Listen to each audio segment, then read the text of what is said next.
मात्र मराठी राज्याची घडी सुस्थिरपणे केव्हा बसणार कुणास ठाऊक. चिंचीच्या वेड्यातून सही सलामत निसटणारा खंडोजीची स्वामिनिष्ठा पणाला लागली. शिरक्या भोसल्यांचं अहिर कुलाचं वैरत्व संपलं. मराठी राज्य टिकून धरण्यासाठी संताजी धनाजीचा शौर्य पणाला लागलं. पण वहिनी साहेबांची आणि बाळ राजांची सुटका होणं अशक्य प्राय झालं. अमात्य बाळ राजांना आम्ही दिलेल्या अभिभाषणाची याद झाली की आम्हाला खेद होतो. मराठी मर्दाच्या शौर्याला लागलेला कलंक कधी पुसून काढता येणार नाही का? मनाची भूत माणसाला सावता. मराठी राज्यातील राजापासून बाईकापर्यंत प्रत्येकाची कमालीची घोटळ चालू असते. याची खबर राणी साहेब कुणाला तरी कळायचं. माझी मनोदेवता मला ग्वाही देते. अमात्य कल्पनाच्या सुखानं मनाला खरं खुरं समाधान कधीच मिळू शकत नाही. सर्वांसमोर वरकरणी कितीही समाधानीचा मुखवटा धारण केला तरी हृदयाच्या अंतरिक्षातून येणारे भावनांचे उमाळे एकांतात उचलून बाहेर येतात. त्यांना आवर घालायला आम्ही असमर्थ आहोत. तुमच्या मनात चाललेला भावनाचा तुफान तडाखा मलाही समजतो, पण त्याला बांध घालायला मी असमर्थ आहे. अनेक अशा असमर्थतेतून असं प्रभावी सामर्थ्य निर्माण होतं की त्यातून दुनियाला टिकून टाकण्याचं सामर्थ्य निर्माण होतं.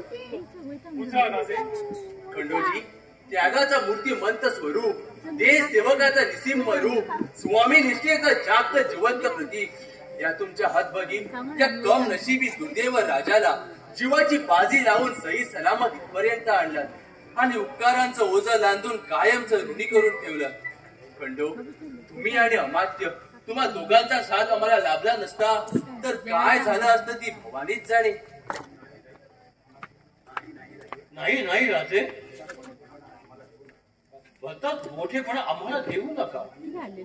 आम्ही नसतो दुसरं कोणीतरी आलं असतं. राजकारणी असा एक अविरह चालणारा गतिमान चक्र आहे. ते एका माणसाच्या शक्तियुक्तीवर कधी अवलंबून नसतं. शिवप्रभूच्या निधनानंतर राजकारणाचा गाडा घुसत नाही. धर्मवीर संभाजीच्या मृत्यूने थांबला नाही.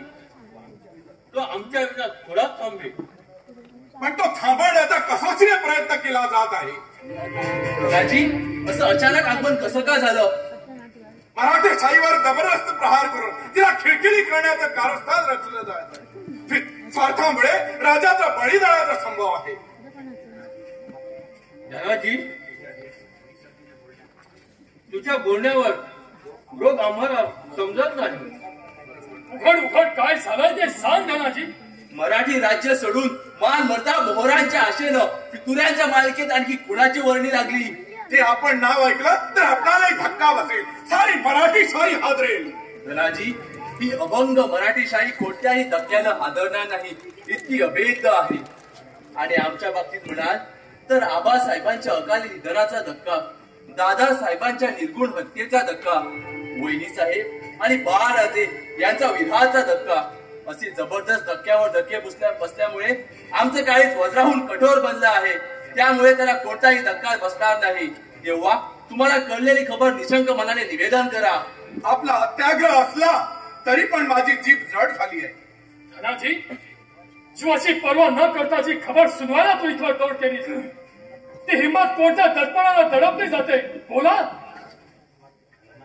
धनाजी, तुझी वाटा मुख का झाली? धनाजी, तुम्हाला कोणाचं एवढं भय वाटत आहे?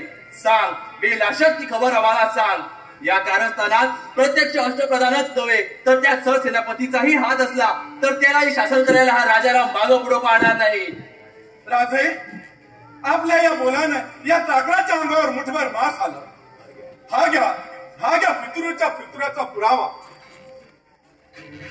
अमात्य, उत्कंठेची प्रत्यंचा जाणणारी खबर तरी काय आहे ती तरी ऐकूया. वाचा.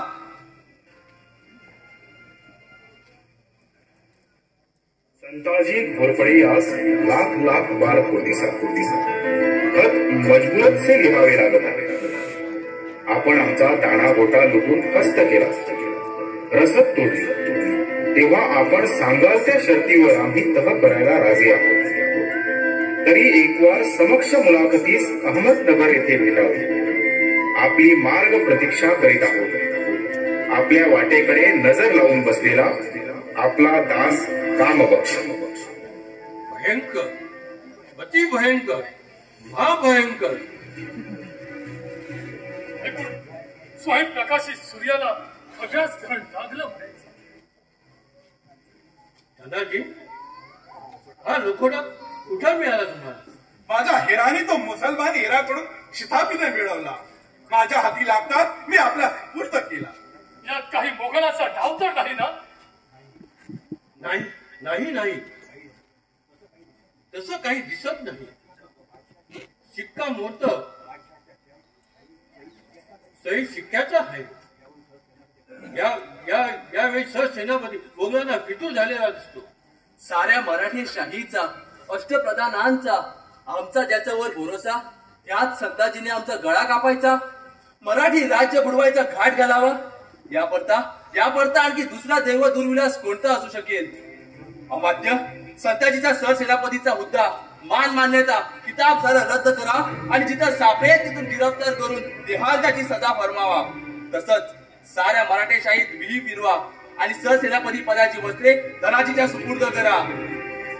सबूर राजे सबूर, असा तोल सोडून चालायचं नाही. संताजी घोरपणे म्हणजे साधी सुधी आसामी नव्हे की त्याचा असा आपण तटकाफटके निकाल लावू शकतो. सारा फौज फाटा त्याच्या उपमतीत आहे.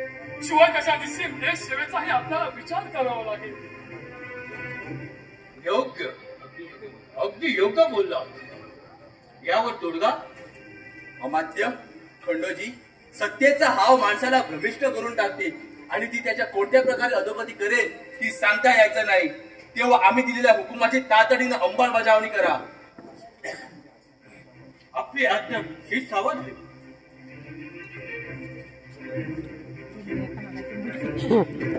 राजे, अशा खिसा घाईने मोलाचा मोहरा मातीमोल होईल. पराक्रमाचा पुतळा हातोहात हाडसात होईल. रत्नजडीत जळावाचा सोनेरी खंजीर दिसायला कितीही मुलायम असला तरी तो प्राणघातकच असतो. संताजीकडे खंडोजी तुमच्या आपुलकीचा ओढा अधिक असल्यामुळे तुम्हाला तसं वाटतं स्वाभाविकच आहे.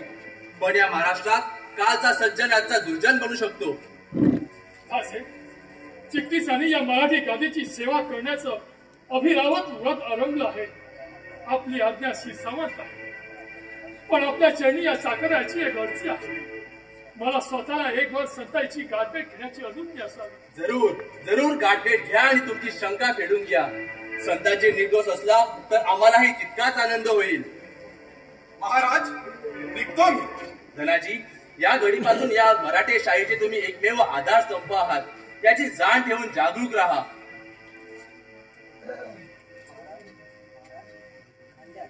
खाल्ल्या अन्नाची चाळ वाढवून लेकीनं चाकरी करणं चाकराचं काम आहे. पण मनाला नुसती रुखरुख लागली आहे. धनाजी, तुम्हाला कसली रुखरुख लागली आहे?